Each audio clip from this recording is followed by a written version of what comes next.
Jesi li već doživio onaj tjeskobni i neizrijecivi osjećaj kad te netko naglo probudi iz dubokog sna? Te više ne znaš da li je u duši san ili java. Takav osjećaj obuzima me uvijek kada počnemo obijati niz uspomena prošlih ratnih godina. Čini mi se da obnavljam neki daleki, nevjerovatni, ružni san. Gdje da počnem? Ne znam. Ili da, znam. Bilo je to jedne noći onog kobnog ljeta. Na kolodvoru kraj kolosijeka tinja svjetiljka. Tiho i neprimjetno. Ušuljao se taman i nerasvjetljeni vlak.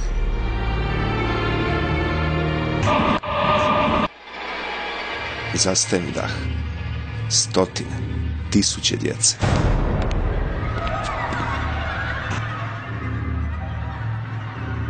Kako ćemo ih izvući?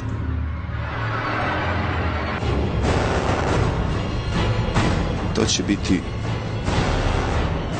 moja briga, rekla je gospođa D.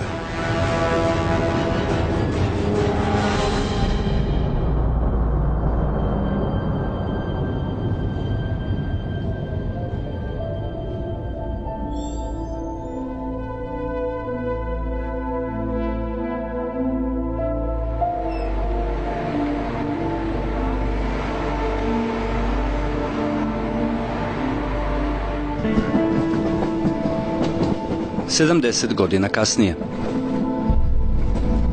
Ponovo u vozu i ponovo ka Zagrebu. Jedna od 12.000 spasenih duša.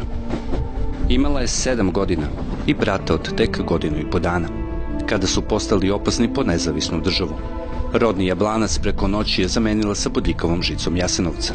Tom žicom ostali su opasani njeni snovi. Ja sad tražim mog brata ovdje. Možda ću ga naći. Tražim ja njega dugo. A isto je izgubljeno? U Zagrebu je izgubio svaki trag.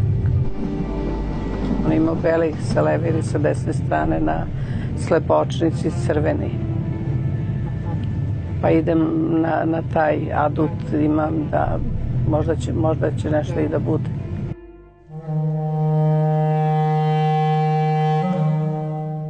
Odvojeni od roditelja, ostavljeni na milost i nemilost, nečijeg besa, mržnje, zla. Leto gospodnje 1942. godine. Jasenovac, kapija, kula i žica. I potpuni mrak. Glad, strah, smrt. Ja ne mogu to da zaboravim.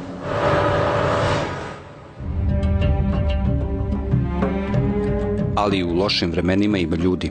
Ili je u takvim vremenima najjasnija granica između dobra i zla.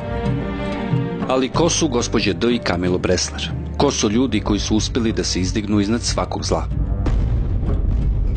Po cenu života gospođa D. ili Dijana Budisavljević se nije dvoumila. Žena Srbina Julija Budisavljević je profesora hirurgije sa Zagrebačkog sveučilišta. Inače je rođena Austrijanka, poželjela je da deci Jasenovca odnese novčanu pomoć. Jedna posjeta paklu promenila je njenu želju. Shvatila je da u logoru novac nije vredniji od običnog papira. Spasiti decu od sigurne smrti postala je njena obsesija. Ali onda je shvatila da nema kome dati taj novčani iznos, jer da ne postoji niko ko se zapravo brine za ljude u logorima. I onda je shvatila da ako zaista hoće pomoći, mora napraviti nešto sama. Sad taj moment, to je po meni ključan moment odluke svakog pojedinca. Jer mislim da svaki čovjek u sebi ima potrebu za pomoć. Ali da li će se ta okolnosti nas nekako onda ili se previše bojimo pa to ne učinimo, ili evo u slučaju Dijane stvarno to učinimo. Zagrebačka rediteljka sličnog imena i istog prezimena već godinama želi da o svojoj daljnjoj rođaci snimi dokumentarni film. Da sam mislila da je to strašno važno, jer stalno pričamo o tim, stalno smo okruženi strašno lošim ljudima, radimo filmove i pune su novine ljudi koji isijavaju vrlo negativnu energiju i mržnju. I mislila sam užasno je vrijedno da znamo da postoji prekrasni ljudi. Ni pored svih svojih poznanstava u Beču i Zagrebu, akciju spasavanja Dijana nije mogla sama da sprovede. Pomoć je pronašla kod načelnika za socijalnu skrb nezavisne države Kamila Breslera i sestara Crvenog križa. Od 1942. do 1945. iz logora su izvukli oko 15.000 dece. U vozu spasa mesto je našla i Brigita Knežević. Imala je tek 2 godine. U Zagrebu je dobila novo ime i prezime. Celo vreme mog detinjstva je u stvari profesor Bresler vodio računa o toj deci koja su bila posvojena. To je takozvana socijalna skrb. I počele su da dolaze neki ljudi koji su me prevrtali, gledali ovo, ono, tražili su svoju decu. Toga je bilo jako mnogo. I tada sam ja u stvari prvi puta shvatila da ja nisam Brigita.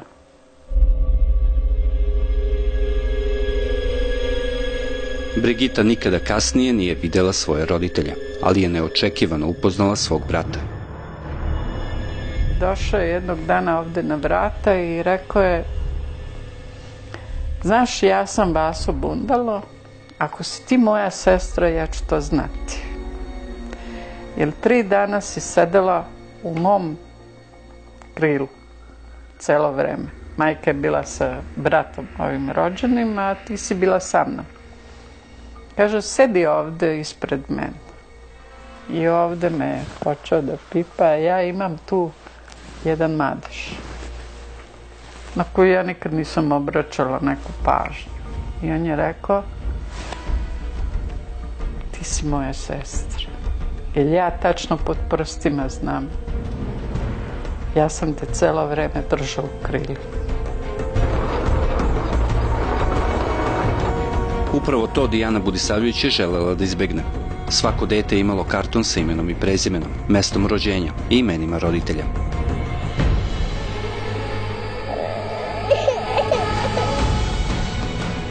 Čitava akcija je bila osmišljena kako bi roditelji po okončanju rata mogli i da pronađu svoju decu. Ali sa uspostavom nove vlasti, kartoteka je nekome zasmetala. Agenti OZNE su Dijani oduzeli dokumentaciju. Potraga za svojima postala je nemoguća. Već je jednom učinjena stvarno velika nepravda sa dolaskom komunista na vlast koji su joj zabranili da radi. A jedino što je ona htjela učiniti je da zapravo spoji djecu sa roditeljima, jer to je za nju bio najveći zadatak. Ona je zbog toga ogromnu pažnju posvećivala zapravo vođenju te datoteke.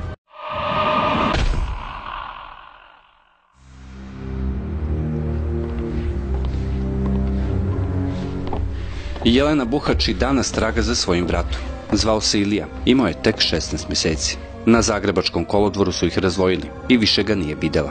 Decenijama obilazi arhive i izložbe muzeje, nadajući se da će pronaći neki trag koji bi je odveo do njenog brata. Ali tragova je sve manje, oni su uništavani, skrivani. Po dolasku u Zagreb deca su živela po zavodima, domovima ili kod hranitelja.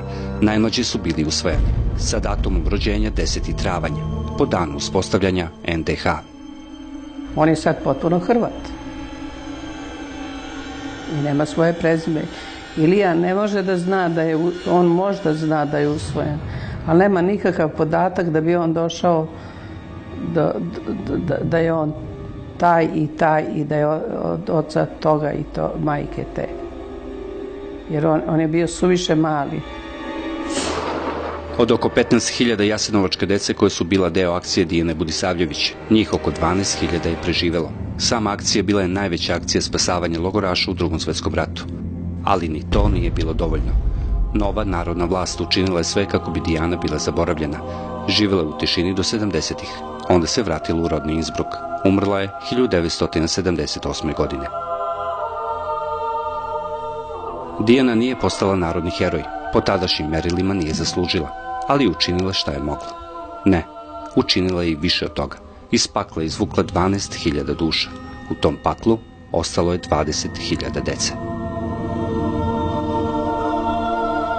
Sve je ovde izgubljeno i zakopano da bi ostao samo spomenik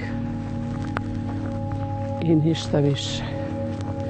I humke koje su sa strane, vagoni sa kojima smo se vozili.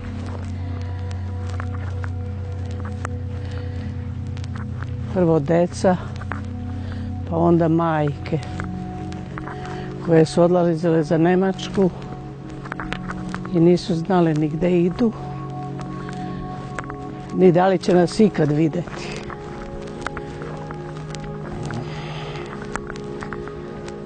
Eto, ostala sam samo ja. Ne mogu više.